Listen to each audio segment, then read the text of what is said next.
সেনা কর্মকর্তাদের অপমান আর বরদাস্ত করা হবে না। গত বছরের জুলাইয়ে যে কয়েকজন সেনা কর্মকর্তা দেশপ্রেমের কারণে জঙ্গিদের মোকাবেলা করেছিল তাদেরকে পুলিশের প্রিজন ভ্যানে করে দাগী আসামিদের মতো আদালতে আনা নেওয়া হচ্ছে। এমন দৃশ্যে ক্ষোভ সৃষ্টি হয়েছে সেনাবাহিনীর একাংশে।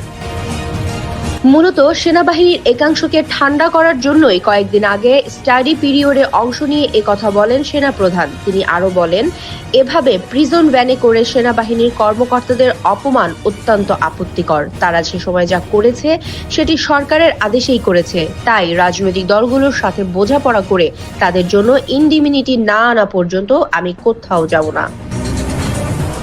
রাজনৈতিক বিশ্লেষকরা বলছেন, সেনাপ্রধানের এই কয়েক লাইনের বক্তব্য তাৎপর্যপূর্ণ হতে পারে। এতে করে তিনি একাগারের দিকে দেশ যাচ্ছে এমনও ইঙ্গিত দিয়ে থাকতে পারেন।